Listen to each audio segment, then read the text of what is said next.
This is Democracy Now!, democracynow.org, the War and Peace Report. I'm Amy Goodman.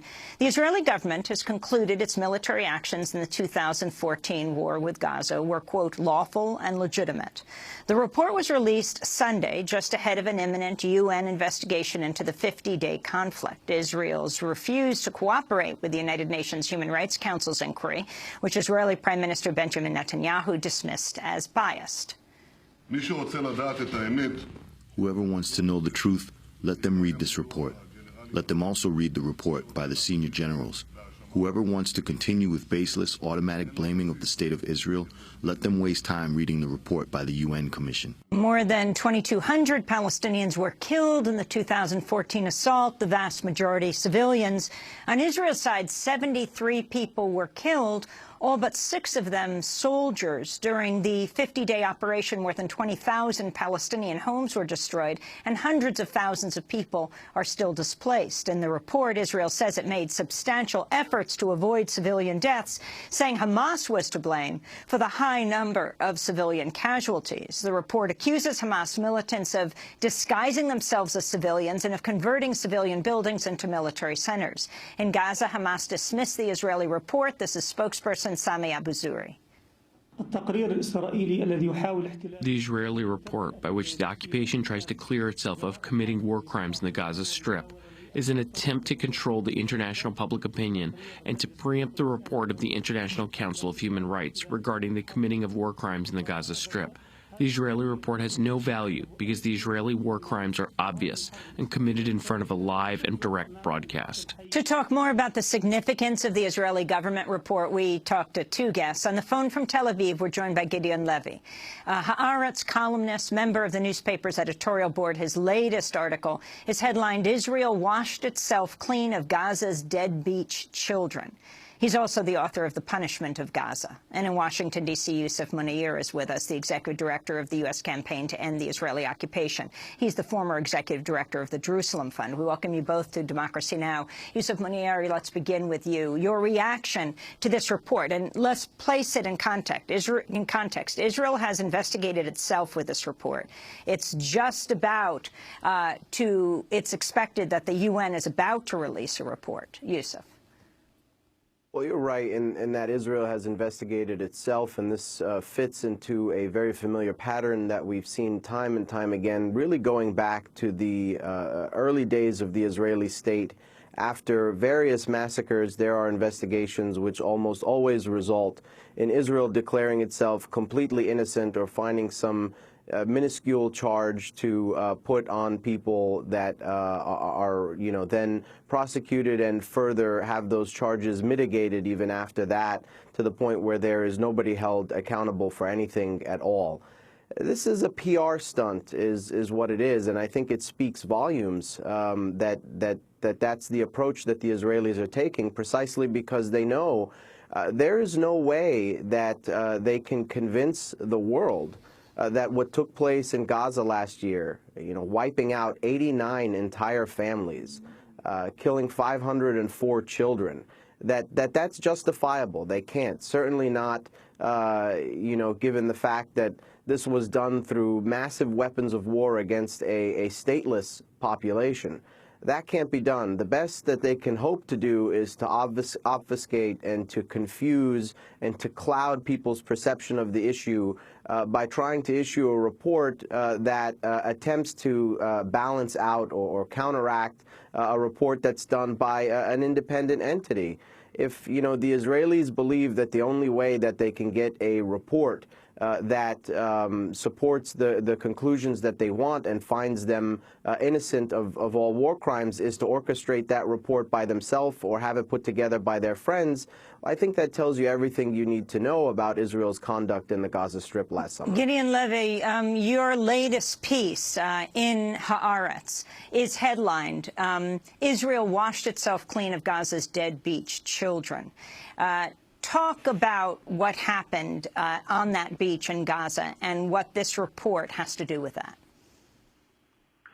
I think it's a nice indication to the way that Israel is so-called investigating itself.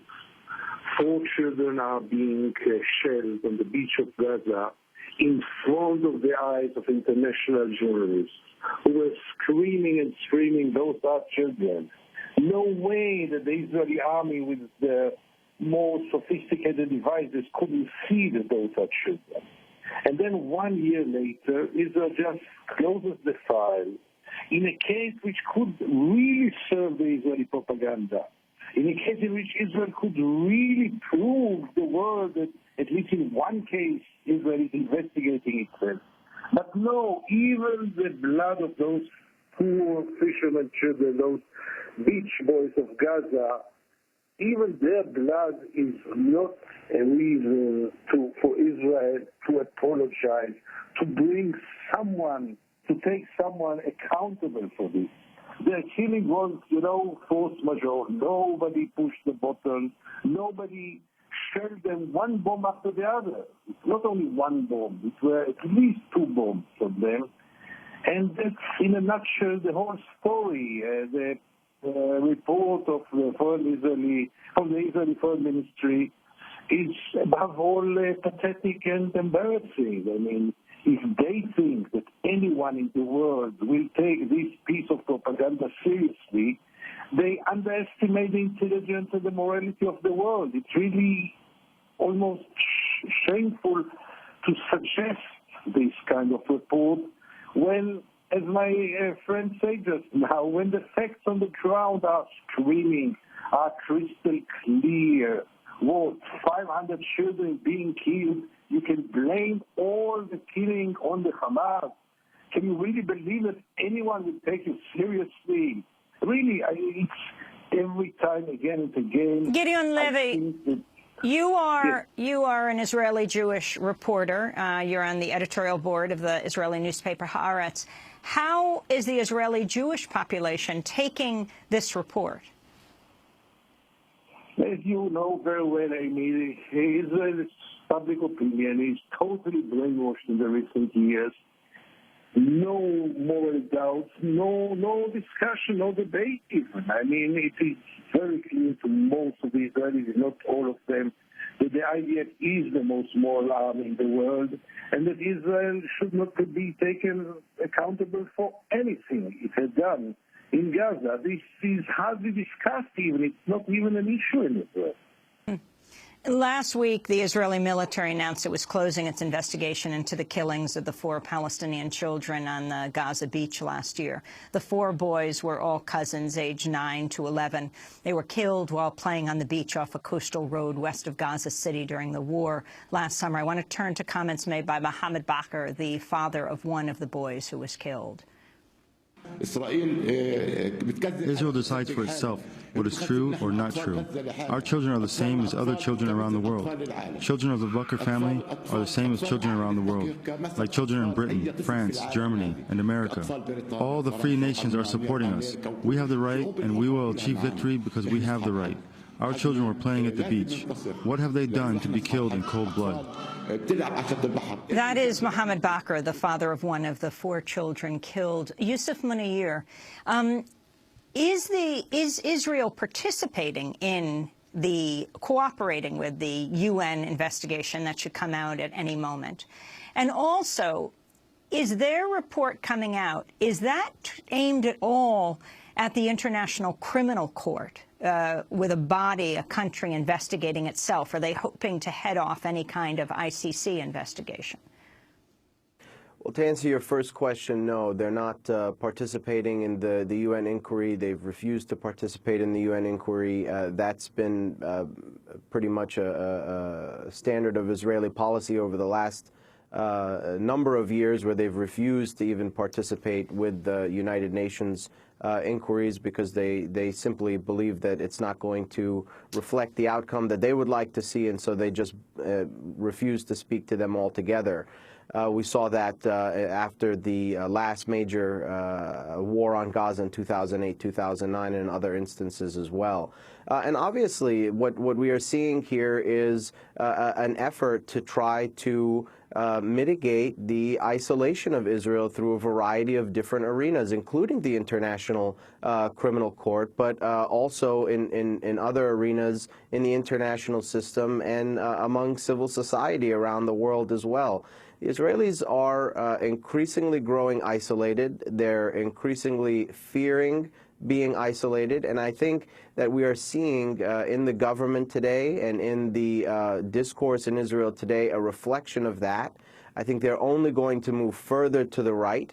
It is going to be a more draconian government. We are seeing laws that are being initiated now to further silence dissent, even among Israeli NGOs that raise any bit of criticism against the government.